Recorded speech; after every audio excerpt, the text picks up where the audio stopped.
दोस्तों देखो, आज हमने हमारे घर में नवरात्र की आज अंतिम देव दिवस है आज, जिस दिन पूरे हर्षोल्लास से सभी पूरे भारत देश में इसको मनाया जाता है। और आज हमने भी माता रानी के चरणों में अपनी हाजिरी लगाई और इसके लिए जो हमने तैयारी की वो आप देख सकते हैं कि आज ये पूजन सबसे पहले हमने गणेश जी को पुष्प अर्पित किए। फिर माँ जगदम्बा के चरणों में, माता काली के चरणों में हमने पुष्प अर्पित कर फिर उनकी आरती की और फिर हमारा पूजा शुरू हुई। आप देख सकते हैं निवेद्य के लिए कितना सामान रखा हुआ है। पूजन के लिए हमारे पास फल वगैरह भी हमने इसमें रखे हैं। तो माता रानी का आशीर्वाद जब भी आपको पूरी तरह से प्राप्त होता है जब आप अपने माता पिता का आदर और सत्कार करते हैं। और कई बच्चे मैंने ऐसे देखे हैं कि वहाँ पर माता पिता को तो वह अच्छे से नहीं रखते हैं और पूजा पाठ करते हैं। तो जब पूजा पाठ आपका व्यर्थ है, अगर अपने माता पिता से आप अच्छे से व्यवहार नहीं करते हैं और उनकी सेवा नहीं करते, क्योंकि सभी की ज़िंदगी में वह समय आने वाला है जो आज वो समय बिता रहे हैं, सबकी ज़िंदगी में वो समय आना है। तो पूजा पाठ आपका जब ही देवी या देवता ग्रहण करते हैं, कोई सी भी आपकी देवी हो देवता हो, अगर आप अपने घर में माँ बाप को अच्छे से नहीं रखते हैं, उनका मन अगर आपसे दुखी होता है, विचलित होता है, किसी चीज़ को बार बार सोचते हैं, आपसे कई बार वह कहते नहीं हैं, क्योंकि वे बड़े हैं, वो इस चीज़ को सोचते हैं कि चलो कोई बात नहीं, हमारा बच्चा है। पर आपका सोचना बिल्कुल बनता है कि अपने माँ बाप को कभी भी आप ऐसा दुख और ऐसी पीड़ा कभी ना दें, उनका ध्यान रखें, क्योंकि ये अवस्था आज उनकी है तो कल आपकी भी आनी है। और अगर आप अपने आज को अगर सुधार नहीं पाएंगे तो कल आपका भी बिगड़ने वाला है।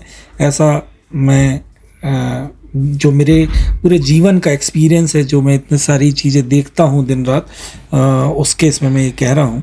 और सभी माताएं, जितनी भी माताएं हैं, मेरी कुलदेवी माँ गंगा और महाकाली, गंगा मैया, शारदा मैया, अंबिका माँ, माता महाकाली, माता वैष्णो देवी, बूढ़ी माता, लक्ष्मी माता और जितने भी माताओं के रूप हैं, माँ बंगलामुखी और माँ ज्वाला देवी, ऐसी बहुत सारी, ना जाने कितनी सारी देव स्वरूप माताएं हैं जिनको हम पूजते हैं माता के रूप में। और इसके साथ ही साथ आपके घर में या आपके परिवार में और आपके मोहल्ले में, आपकी जिस संस्थान में, जिस बिल्डिंग में, जहाँ भी कहीं आप रहते हैं, तो छोटी जो कन्याएं होती हैं उनको देव स्वरूप मानकर, उनको देवी मानकर उनके चरण स्पर्श करते हैं। तो बहुत ही आजकल मेरा एक निवेदन भी है इस वीडियो के माध्यम से कि आप जितने भी बच्चों को, जो छोटे छोटे बच्चे होते हैं, खासकर जो बच्चियां होती हैं, उनके लिए दिल में कभी गंदा भाव उत्पन्न ना होने दें। और कभी आप ऐसा देखते हैं कि बच्चियों को कोई परेशान कर रहा है, छेड़ रहा है, तो आप इसका, अगर आप उसका विरोध नहीं कर सकते, आप उस चीज़ को आप अवरोध उस चीज़ में उत्पन्न नहीं कर सकते, तो आप कम से कम आवश्यक रूप से डायल 100 और 112 नंबर पर इसकी सूचना दे सकते हैं कि यहाँ पर इस तरह से बच्चों के साथ, बच्चियों के साथ गलत हो रहा है। आप यथाशीघ्र आएँ। तो एक ऐसा नंबर है जो इस नंबर को जब आप डायल करते हैं तो आपकी पूरी कॉल रिकॉर्ड की जाती है। आप जब भी कभी ऐसी सूचना दे रहे हैं तो कम से कम उस जगह ज़रूर बताएं कि किस जगह की घटना है और कहाँ हो रही है, कितने लोग हैं, क्या है, जिससे कि पुलिस को ढूंढने में बहुत ज़्यादा आसानी होगी। और आजकल मैं मध्य प्रदेश की बात करूं तो मध्य प्रदेश में नोडल पॉइंट्स बनाए गए हैं, जहां जहां भी कहीं ऐसी कोई घटना हो रही है तो वहां से पुलिस सदैव तत्पर है। हर एक नोडल पॉइंट पे एक वाहन होता है। जैसे ही आप 112 पे कॉल करते हैं तो तुरंत वाहन उस जगह पर पहुंच जाता है। जैसे कि पहले लोगों की शिकायत थी कि भाई पुलिस समय पर नहीं आती, तो आज नोडल पॉइंट बनाए गए हैं और एक समय निर्धारित किया गया है शहरों में कि 12 से 15 मिनट में आपको जैसे ही आपको कॉल अटेंड होती है, पॉपअप आता है, उनके पास एक स्क्रीन लगी होती है, जिस स्क्रीन पे उनको मैसेज आता है कि भाई यहाँ पे कोई वारदात हो रही है, तो वहाँ आपको तुरंत पहुँचना है। तो इस तरह की सूचना जब भी कभी हो तो आप वहाँ दे सकते हैं। और हमारे बीच रहने वाली जितनी भी बच्चियाँ हैं, जहाँ भी मैंने जैसा कि आपको कहा कि आपके परिवार में हो सकती है, आपके बिल्डिंग में हो सकती है, आपकी कॉलोनी में हो सकती है, जब भी कभी आप ऐसी अवस्था में देखें कि आप उनकी कुछ मदद कर सकते हैं तो अवश्य करें, क्योंकि माता रानी का आशीर्वाद जब ही मिलेगा जब आप वाकई में एक बच्ची, जो कि एक माता का रूप हम कहते हैं, अगर उन बच्चियों को अगर थोड़ा सा भी कष्ट कहीं हो रहा है और आप उसमें एक ढाल की तरह आप जब खड़े हो जाते हैं सामने, तो माँ भगवती आपके लिए वो करेगी। आप सोच भी नहीं सकते कि क्या आपके लिए माँ भगवती कर सकती है। तो दोस्तों, मेरा आप सभी से अनुरोध है कि जब भी कभी ऐसा अपराध आप घटित होते देखें तो आप हर संभव प्रयास करें कि वैसा अपराध न हो सके। और अभी सोशल मीडिया से बच्चों को थोड़ा सा दूरी आप बना के रखें, साहित्य की तरफ जोड़ें, धार्मिक यज्ञ अनुष्ठान की तरफ बच्चों का हम रुख मोड़ें। और आजकल मोबाइल में ही बच्चे सारी चीज़ खेल लेते हैं, और सारी चीज़ों को, जैसे क्रिकेट है, वॉलीबॉल है, या सारी चीज़ें, और कुछ एक कहना चाहिए कि कुछ एक गेम है जो कि वीडियो गेम होते हैं, वो सारी चीज़ें मोबाइल पे खेल लेते हैं। शारीरिक श्रम उनका नहीं हो पाता है, जिस कारण से बच्चे बीमार पड़ते जा रहे हैं।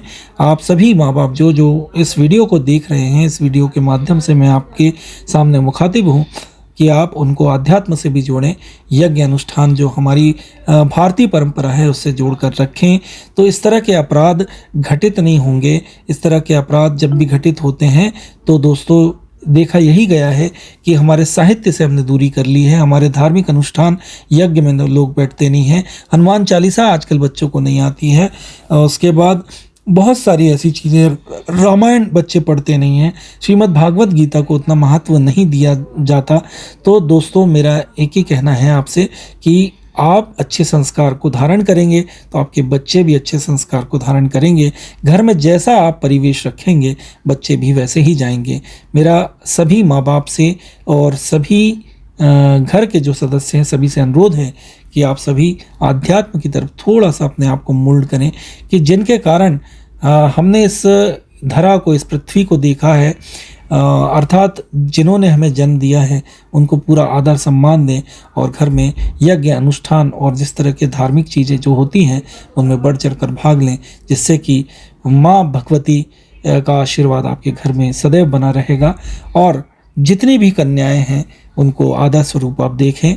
और इस तरह के अपराध जब भी घटित होते हैं तो आप पुलिस को आवश्यक रूप से सूचना दें, और जिनकी मनोविकृति जिनमें उत्पन्न हो रही है, जो गंदी चीज़ें देखते हैं घर के सदस्य, कुछ बच्चे, तो उन पर नज़र रखें, उनको आध्यात्म की तरफ जोड़ने की कोशिश करें और सदैव गंदगी से दूर रहने के लिए आप प्रेरित करें, अच्छी अच्छी चीज़ें सिखाएं, अच्छे अच्छे गेम्स उनको सिखाएं। और क्या हमारी इतिहास है, हमारा क्या पुरातन इतिहास है, अच्छी चीज़ों के बारे में आप जब नॉलेज देंगे तो मैं आशा करता हूँ कि जितने भी बच्चे होंगे वह अच्छे होंगे और अच्छे गुण उनमें आएंगे। और आज हमारे घर में जो वयोवृद्ध होते हैं, दादा दादी, नाना नानी, उनको भी हमारे माँ बाप जो हैं वह ये कहकर बोल देते हैं कि आपका समय गया, आपके समय में ऐसा होता था और अब नहीं होता, तो आप समझते नहीं हो कुछ। तो वो जितना वो समझते हैं उतना शायद कोई नहीं समझता। दादा दादी, नाना नानी अगर किसी काम को रोकते या टोकते हैं तो उस पर ध्यान दीजिए कि क्यों ऐसा वो बोल रहे हैं, उनकी बात को भी माने। माता पिता मानेंगे तब उनके बच्चे मानेंगे, मतलब आपके जो नाती पोते हैं तब वो बात मानेंगे। तो इसके लिए माँ बाप को आवश्यक रूप से अपने माँ बाप की बात को मानना है, तो फिर नाती पोते तो मानेंगे ही मानेंगे।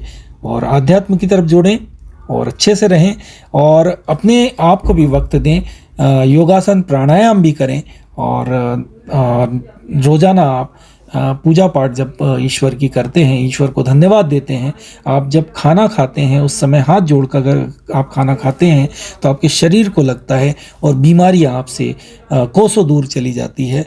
मेरा सभी से हाथ जोड़कर विनम्र निवेदन एक बार है कि आपको जिन्होंने जीवन दिया और इस पूरे ब्रह्मांड को जिसने बनाया, माँ भगवती के चरणों में एक बार पुनः नमन करता हूँ और आप सभी के उज्जवल भविष्य की कामना करता हूँ। धन्यवाद। जय हिंद। दोस्तों, हर एक नारी आज अपने पति को राम के स्वरूप में देखना चाहती है, तो मेरा उन नारियों से यह पूछना है कि क्या वह सीता का आचरण अपनाए हुए हैं। अगर वह सीता का आचरण अपनाए हुए हैं तो उनको राम पाने की वाकई में उनको राम जैसा वर मिलना चाहिए।